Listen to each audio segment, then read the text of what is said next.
दोस्तों आज एक बहुत ही लंबे अरसे के बाद मैं किसी प्रोडक्ट के लिए एक्साइटेड फील कर रहा हूँ, यानी कि दिल में खुशी की लहर उड़ गई है। अस्सलाम वालेकुम और रिव्यू स्पीकर में खुशामदीद। मेरा नाम आमिर है और दोस्तों ये है वीगोटेल नोट 23 जिसकी वीडियो आप लोगों ने भी बहुत ज़्यादा रिक्वेस्ट की थी। तो अगर आप इस वक्त 30,000 की प्राइस में अपने लिए एक फ़ोन ढूंढ रहे हैं तो ये वीडियो आपने एंड तक देखनी है। इस फोन की रिटेल प्राइस 32,000 रुपए है, 8 GB रैम और 256 GB स्टोरेज के साथ, लेकिन मुझे ये 29,000 का मिल गया। वैसे 32,000 में भी डील बुरी नहीं है, क्योंकि इस वीगोटेल नोट 23 की स्पेक शीट जो भी देखता है वो इसकी प्राइस को डबल चेक करता है और फिर हक्का बक्का रह जाता है। खैर, प्लास्टिक रैपिंग उतारते ही ये वारंटी कार्ड है। फोन 12 महीने की वारंटी के साथ आता है। By the way, this has to be the ugliest box I've seen in a long time. मुझे ये फॉन्ट और इस पे ये रंग बिरंगी कलर बिल्कुल पसंद नहीं आया। और बैक पे लिखे फोन के स्पेक्स जितने ही सॉलिड हैं, इनकी अलाइनमेंट्स उतनी ही आउट हैं। लेकिन दोस्तों याद रखें कि हीरा भी कोयले के अंदर से ही निकलता है। और अब चल के हम इस बॉक्स को खोलते हैं और जनाब ये रहा हमारा वीगोटेल नोट 23 का हैंडसेट और इसे बहुत ही भरपूर तरीके से रैप किया गया है। अब दोस्तों इस फोन की जो सबसे पहली चीज मैंने नोटिस की वो है इसका वजन और इसकी ये ठंडी ठंडी ग्लास बैक। जी हाँ, 30,000 के फोन में ग्लास बैक। लेकिन फोन के फीचर्स पे बात करने से पहले बॉक्स के बाकी कंटेंट्स देख लेते हैं। तो फोन के साथ बॉक्स में इस फोल्डर के अंदर कुछ एक्सेसरीज आती हैं। एक सिम इजेक्टर टूल है, हैंड्स फ्री हेडसेट है, टाइप सी चार्जिंग केबल है और एक सिलिकॉन प्रोटेक्टिव केस है। और ध्यान में रखें कि फोन का चार्जर इस सेपरेट व्हाइट बॉक्स में आता है। ये फोन के साथ ही मिलता है और 18 वॉट पे फोन को चार्ज करता है। अब आ जाओ इस फोन पे। तो राइट ऑफ द बैट ये फोन अपने प्राइस पॉइंट से ज्यादा प्रीमियम महसूस होता है, क्योंकि इसकी ये बैक ग्लास की है। फोन पहली बार उठाते ही मुझे ये ग्लास वाली ठंडक महसूस हुई तो बड़ा दिल खुश हुआ। इस बैक को हाई ग्लॉस फिनिश में रखा गया है और ये फोन 2 कलर्स में अवेलेबल है, ग्रीन और ये वाला नेवी ब्लू, जो कि इतना डार्क नेवी ब्लू है कि ये ऑलमोस्ट ब्लैक जैसा ही महसूस होता है। फोन की फ्रेम प्लास्टिक की है और इस पे मैट फिनिश है और ये बिल्कुल ही फ्लैट है। बिल्ड क्वालिटी के लिहाज से ये फोन 30,000 के प्राइस पॉइंट पे टॉप नॉच है। अब ऑब्वियसली इसकी पायदारी पे तो मैं ज्यादा बात नहीं कर सकता, मुझे नहीं पता कि लॉन्ग टर्म में ये फोन सब कुछ कैसा हैंडल करेगा, लेकिन मेरा फर्स्ट इंप्रेशन तो बहुत ही अच्छा है। फिजिकल डिमेंशंस की बात करें तो वीगोटेल नोट 23 की थिकनेस ऑलमोस्ट 9 मिलीमीटर्स है। तो डेफिनेटली ये फोन कोई स्लिम फोन नहीं है, लेकिन इसकी साइज इतनी बड़ी है कि ये बहुत ज्यादा चंकी भी नहीं महसूस होता। फोन का वजन यहाँ 215 ग्राम है। तो जैसा कि मैंने आपको पहले बताया, ये नॉर्मल बजट फोन से थोड़ा सा वजनी महसूस होता है, क्योंकि वो प्लास्टिक के होते हैं, नॉर्मली उनका वेट कम होता है। साइड पे यहाँ पावर बटन में फोन का फिंगरप्रिंट सेंसर है, जो कि बहुत ही तेज तो नहीं है, लेकिन मेरा ख्याल है चलेगा। ऊपर वाली तरफ एक नॉइस कैंसिलेशन का माइक है, जबकि नीचे है इसका headphone jack, mic, USB type C port और एक single bottom firing mono speaker. Back पे ये बहुत ही पतला सा कैमरा मॉड्यूल है।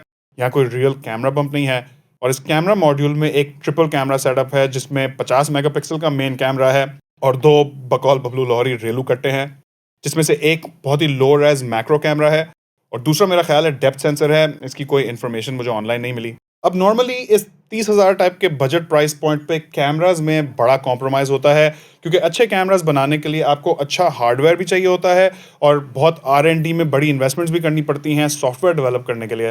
लेकिन ऑनेस्टली ये कैमरा गुजारे लायक है। इमेजेस हैं काफ़ी सॉफ्ट, लेकिन कलर्स बहुत ही सैचुरेटेड से हैं। मैं इसे 30,000 के प्राइस पॉइंट पे बुरा तो बिल्कुल भी नहीं कहूँगा।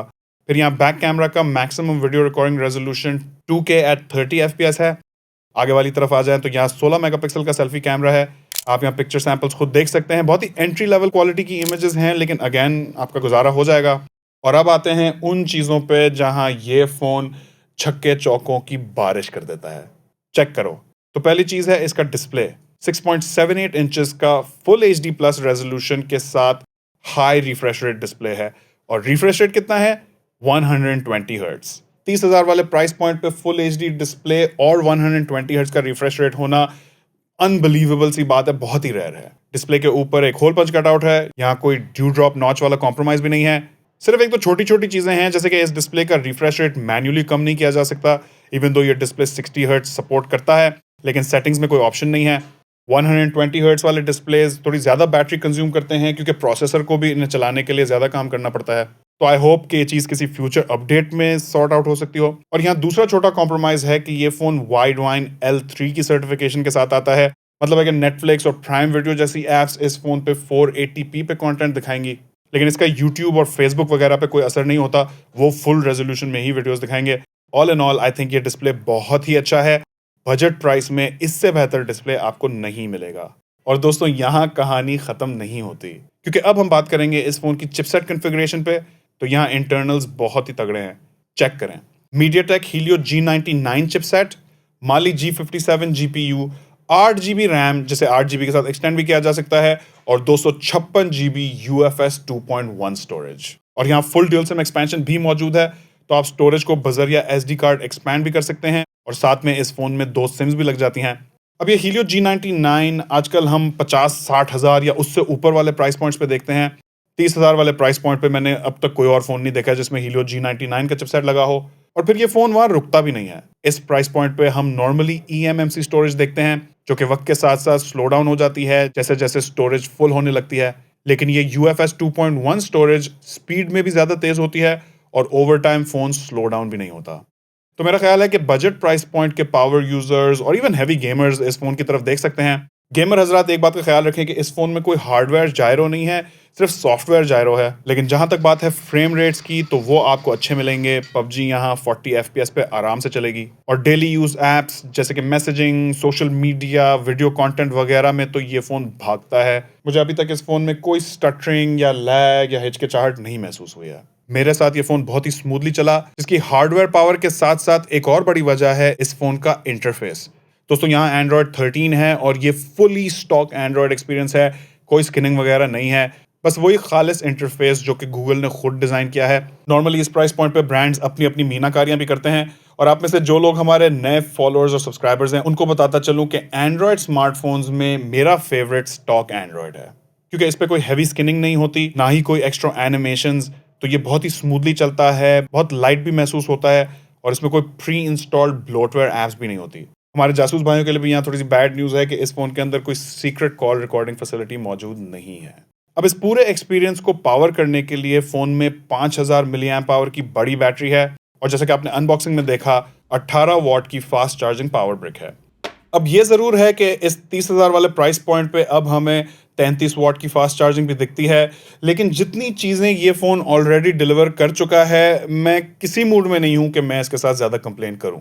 चार्जिंग स्पीड की बात करें तो 18 वॉट के चार्जर के साथ ये फोन एम्प्टी से पूरा चार्ज होने में 2.5 से 3 घंटे लगाएगा, तो आराम से तबीयत से चार्ज होगा। और इसकी बैटरी लाइफ भी कोई बहुत जबरदस्त नहीं होने वाली, क्योंकि जैसे कि आपको पहले बताया था 120 हर्ट्ज का हाई रिफ्रेश रेट डिस्प्ले है, साथ में Helio G99 जैसा पावरफुल चिपसेट लगाया गया है। तो जब आप इसे थोड़ा हेविली यूज करना शुरू करते हैं तो बैटरी काफी तेज तेज खींचना शुरू कर देता है, लेकिन 6 से 7 घंटे का स्क्रीन ऑन टाइम आप इससे एक्सपेक्ट कर सकते हैं, जिसका मतलब है कि ये फोन ज्यादातर लोगों के लिए एक दिन तो निकाल लेगा। अगर यूसेज लाइट हो तो शायद इससे थोड़ा ज्यादा भी निकल जाए, लेकिन माइंड में रखें कि ये फोन आपको डेली चार्ज करना ही पड़ेगा। और अगर आपको लग रहा है कि बैटरी थोड़ी ज्यादा तेज कंज्यूम कर रहा है या खत्म होने वाली है, तो यहाँ आप बैटरी सेवर को भी ऑन कर सकते हैं। तो दोस्तों मेरे ख्याल में 30,000 वाले प्राइस पॉइंट पे Vigotel Note 23 एक बहुत ही अच्छा डिवाइस है।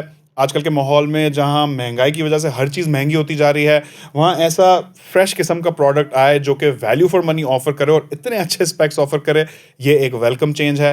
अगर हम थोड़ा रिकैप कर लें तो इस फोन की डिज़ाइन मुझे अच्छी लगी, खासकर ग्लास बैक की वजह से। इसका डिस्प्ले भी टॉप नॉच है, फुल HD रेजोल्यूशन और 120 हर्ट्ज के रिफ्रेश रेट के साथ। इसके इंटरनल्स बेस्ट इन क्लास हैं। इसके कैमरास भी प्राइस के हिसाब से मुझे मुनासिब लगे, और बैटरी और चार्जिंग सेटअप 30,000 के प्राइस पॉइंट पे अच्छा तो नहीं कहूँगा, लेकिन बुरा भी नहीं है। तो मैं तो कॉन्फिडेंटली कह सकता हूँ कि Vigotel Note 23 इस वक्त बजट फोन्स की मार्केट का किंग है। अगर आप इसका कंपैरिजन किसी और फोन के साथ देखना चाहते हैं तो मुझे नीचे कमेंट्स में जरूर बताएगा। कोई और फीडबैक हो तो वो भी शेयर कर सकते हैं। चैनल पे नए हैं तो हमें सब्सक्राइब और फॉलो कर लें, और अगर आपने अभी तक हमें टिकटॉक और इंस्टाग्राम पे फॉलो नहीं किया तो भाई कर लो यार। आखिर तक देखने का बहुत बहुत शुक्रिया। इंशाल्लाह आपसे मुलाकात होगी अगली वीडियो में। अल्लाह हाफ़िज़।